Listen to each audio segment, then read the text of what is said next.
Mesdames et messieurs, bonjour. Je suis donc la quatrième intervenante. Soyez patients. Dans les actes de ce symposium, reportez-vous à partir de la page 80 par là. Donc, il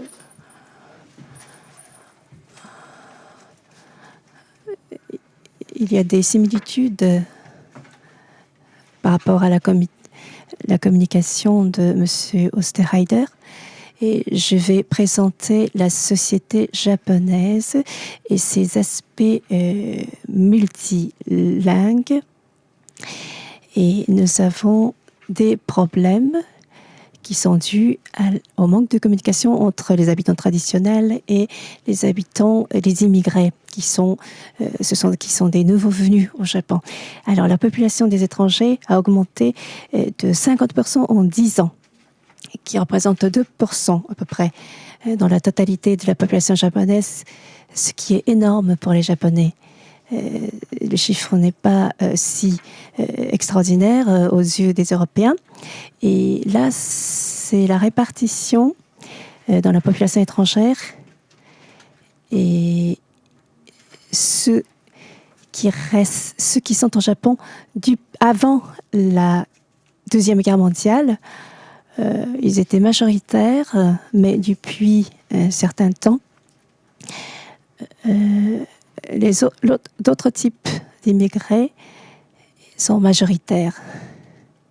Ensuite, quels sont les problèmes auxquels nous assistons depuis peu?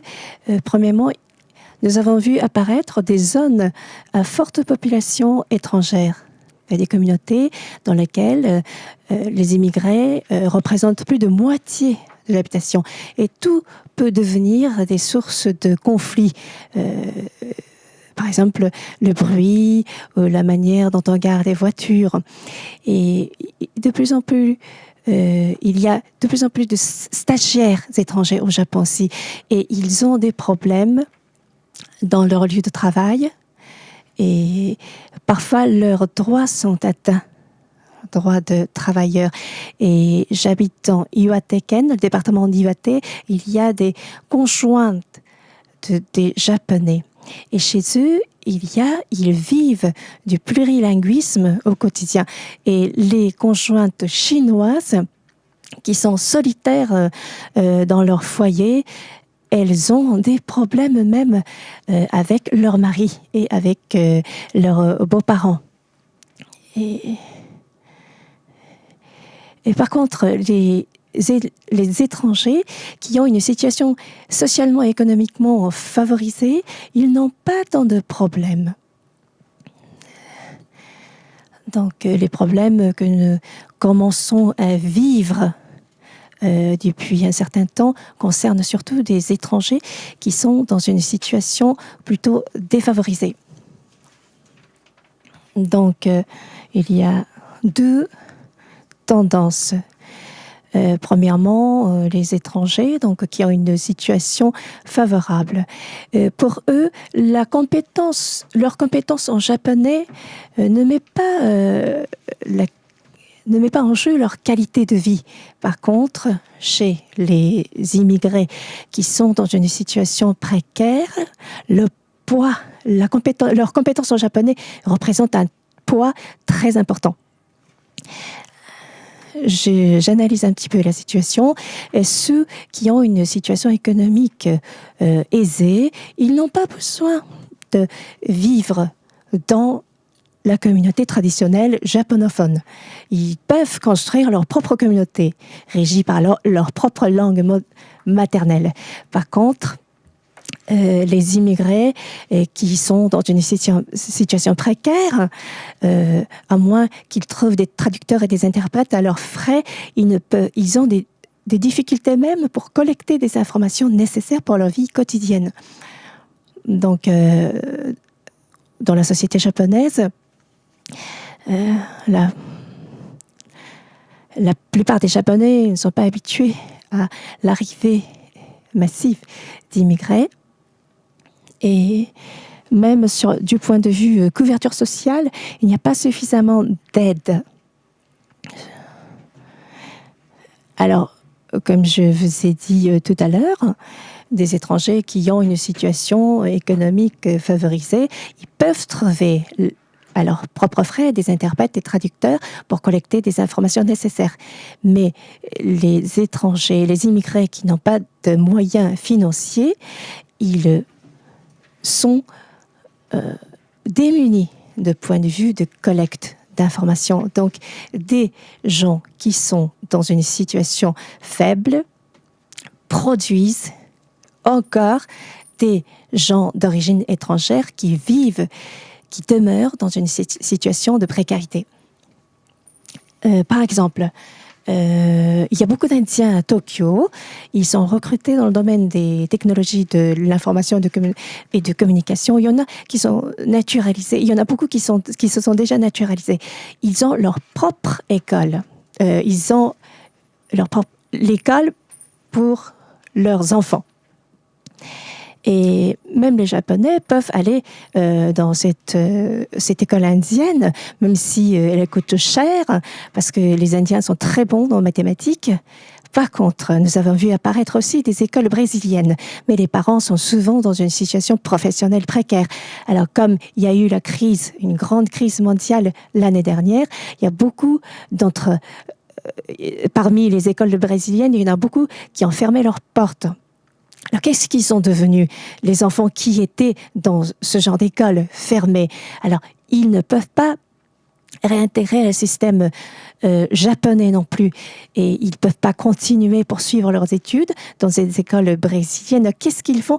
Ils restent à la maison. Donc, ils n'ont pas de moyens de continuer leurs études. Alors, dans des zones où il y a des étrangers, des immigrés qui habitent d'une manière isolée, comme les conjointes chinoises des Japonais, et il y a des mamans chinoises qui font venir au Japon des enfants qu'elle avait eus auparavant en Chine, donc des enfants qui ne sont pas japonais. Alors à ce moment-là, les enfants ne peuvent pas trouver de place dans des écoles publique japonaise. La communauté éducative de la collectivité locale ferme les portes de l'école en disant qu'ils n'ont pas suffisamment de compétences en japonais. Mais beaucoup de mamans disent que si elles avaient des moyens financiers, leurs enfants auraient pu continuer leurs études d'une autre manière. Alors, je parle maintenant du cadre européen. Il y a donc le plurilinguisme derrière ce cadre. Alors, quelle est la société plurilinguiste? À mon avis, j'interprète comme suite, c'est la société dans laquelle il y a plusieurs, ce que j'appellerais des canaux linguistiques. Et il y a des réseaux de communication souples, flexibles. Et là, à cette société, beaucoup de gens ont naturellement accès. Et dans ce plurilinguisme, on ne cherche pas à manipuler des langues étrangères comme les locataires natifs. Il suffit d'avoir suffisamment de compétences pour se débrouiller dans le domaine qui les intéresse. Alors, quand on voit de plus près des immigrés qui vivent au Japon,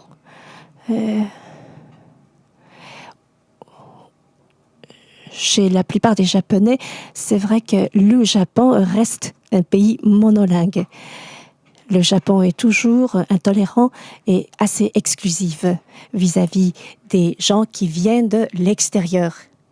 À la surface, les Japonais sont très gentils, les Japonais aiment beaucoup les étrangers, mais quand il s'agit de vivre chez eux, vivre chez les Japonais, à ce moment-là, les étrangers, les immigrés se trouvent dans des situations très difficiles. La compétence en japonais est quelque chose de vraiment important, indispensable. Alors, dans une société où il y a des immigrés et des étrangers, surtout dans une société comme la société japonaise, et les habitants traditionnels ne sont pas habitués à cette situation multilingue, il y a évidemment des problèmes. Alors, nouvelles initiatives au Japon, d'abord sur le plan administratif, donc sur le plan public, de point de vue de couverture sociale, il y a des services qui sont maintenant fournis dans plusieurs langues. Par exemple, à l'hôpital, dans des hôpitaux, à la réception, il y a toute une série de renseignements écrits en anglais ou en coréen. Alors, on donne des informations concernant à la scolarisation des enfants aussi. Mais si c'est nécessaire, il y a des collectivités locales qui fournissent la traduction et l'interprétation de certains nombres d'informations aussi. Et évidemment, on ne peut pas mettre dans toutes les langues maternelles de tous les immigrés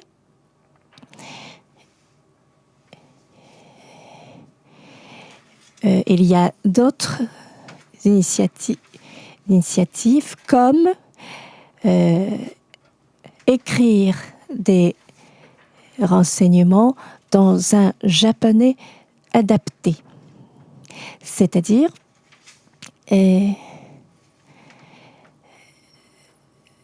depuis le tremblement de terre qui a frappé le Japon de l'Ouest, nous avons senti la nécessité de faire passer des informations d'une manière efficace.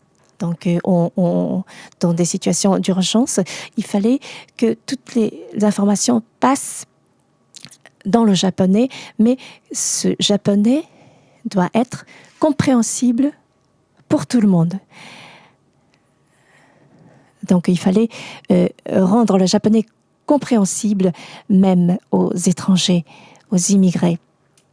Donc, deux aspects qui s'imposent. Premièrement, offrir des services administratifs et publics dans plusieurs langues.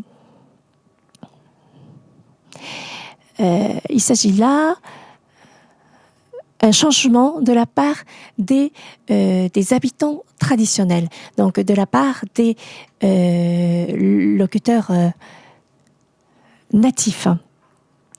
Chez moi, à IUAT, nous n'avons pas de moyens financiers pour assurer tous les services. Alors, pour le japonais nécessaire pour la vie quotidienne, ou bien le japonais facile,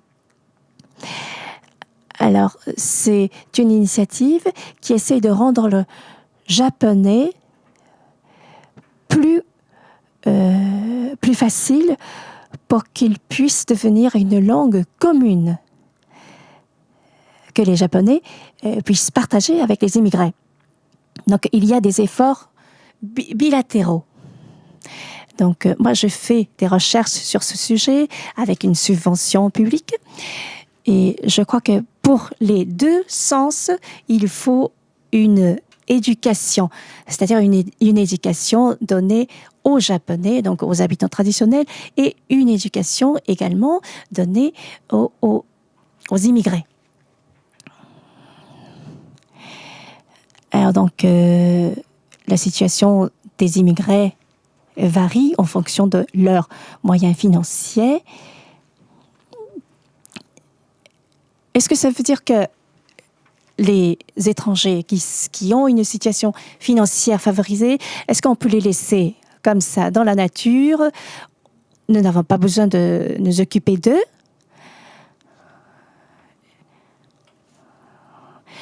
Moi, je pense que ils n'ont pas besoin d'aide publique.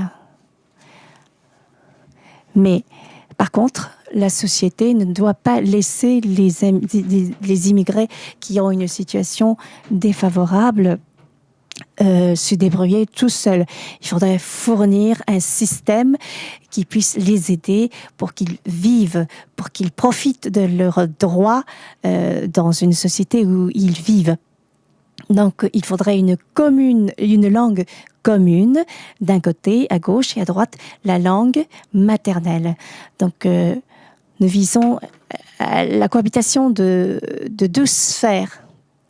Donc, comme langue commune, il s'agit peut-être du japonais simplifié.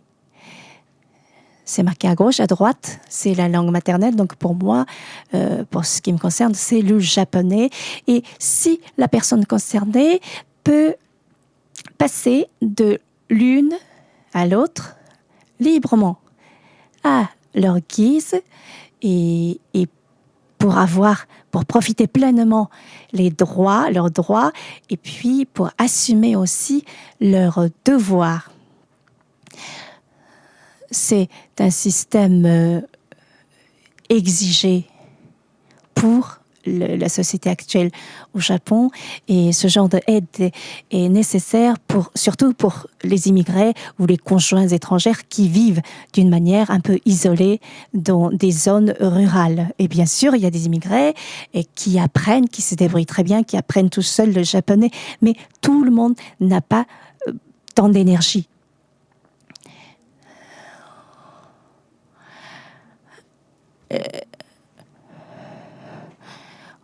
Quand on voit l'aide à offrir aux immigrés, il y a une question du moment d'intervention aussi. Est-ce qu'on les aide à leur arrivée au Japon, ou maintenant, ou dans 10 ans? C'est différent. Et puis le degré d'insertion sociale aussi varie selon des personnes.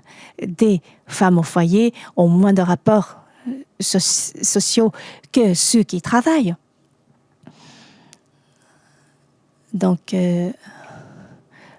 le service ne doit pas être quelque chose de figé. Il faut traiter individuellement, cas par cas, des problèmes que rencontrent les immigrés qui vivent dans des situations différentes.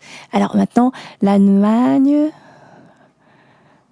la Corée, le Japon et depuis le mois dernier, Taïwan, ce sont des 4 pays qui sont dans notre cible, qui sont dans le cible de nos recherches, qui portent sur l'insertion sociale, l'intégrité sociale, l'intégration sociale, pardon.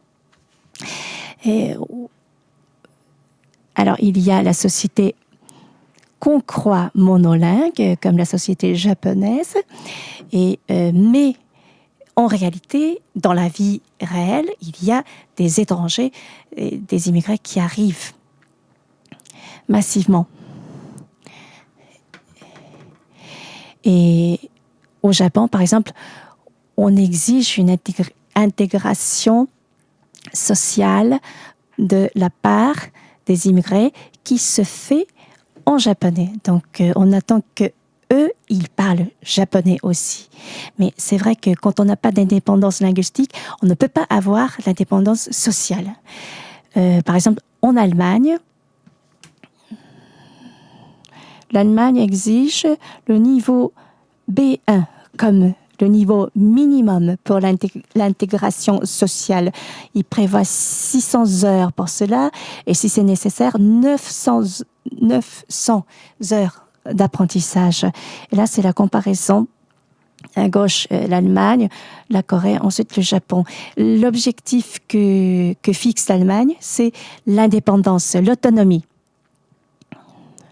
Ça concerne des immigrés et même les enfants des immigrés. Il y a des enfants qui restent dans la couche basse de société, qui sont donc toujours marginalisés dans la société allemande. Donc, l'objectif que fixe l'Allemagne, c'est l'autonomie. Et cette politique est renforcée depuis 2005.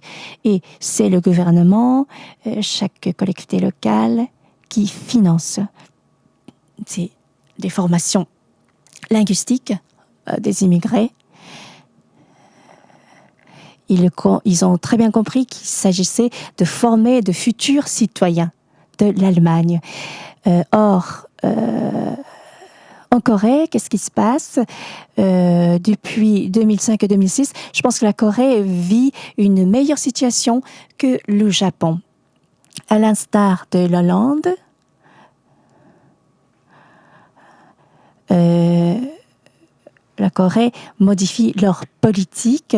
Ils sont encore en stade d'expérimentation, mais ils consacrent, par exemple, 200 heures à la formation des immigrés. Pour l'instant, cette formation n'est pas obligatoire, mais les autorités encouragent beaucoup l'apprentissage du coréen, et surtout auprès des conjointes étrangères. Et quand les immigrés, les conjointes étrangères suivent ce genre de cours, elles sont favorisées au moment de la naturalisation, leur naturalisation. Mais le système me paraît un petit peu complexe. Il y a une certaine rivalité entre les collectivités locales. Donc, qu'est-ce qu'il y a derrière? Qu'est-ce qu'il y a derrière cette tendance? C'est que la Corée est bien consciente de l'importance des droits de l'homme. Donc, vis-à-vis des immigrés aussi, du point de vue des droits de l'homme, ils ont commencé à fournir ce genre de services et ce genre d'aide. Alors, au Japon, il n'y a pas d'objectif commun. Donc, c'est individuel. Et de point de vue de aide concrète, un peu. Il y a très peu d'aide. Et les gens qui sont impliqués dans l'aide vis-à-vis des immigrés, ils sont souvent volontaires. Pourquoi la situation japonaise se présente comme telle? Au Japon, ils sont conscients de l'importance de la main-d'œuvre étrangère. Ils ne fournissent pas d'aide concrète pour eux. Alors, qu'est-ce qu'il faut faire pour construire une langue commune? Ce que j'entends par la langue commune, je pense aux immigrés, je pense à la formation, je pense aux cours de japonais mis en place pour eux. Mais là, c'est très difficile de mettre les immigrés tout de suite dans un contexte local. Mais alors, il faut d'abord comprendre quels sont les éléments nécessaires dans le japonais qui soient vraiment importants pour les nouveaux venus. Et donc, il y a des efforts de la part des immigrés, mais il y a aussi des efforts à faire de la part des Japonais, donc habitants traditionnels. Il faudrait peut-être aménager des lieux dans lesquels nous pouvons partager des objectifs communs. Et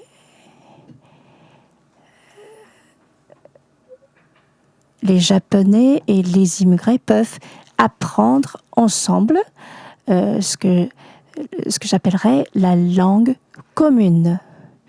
Il ne s'agit pas de devenir bilingue. À ma collectivité locale IAT, même au milieu médical, donc dans les hôpitaux, la main-d'œuvre étrangère est indispensable, même chez les médecins et chez les infirmières. Donc, si les vieilles personnes japonaises savent dire merci en indonésien, ça changerait des rapports qu'ils auraient avec des infirmières ou des médecins indonésiens. Donc, c'est l'utilité de construire ce que j'appelle une langue commune. Je vous remercie de votre attention.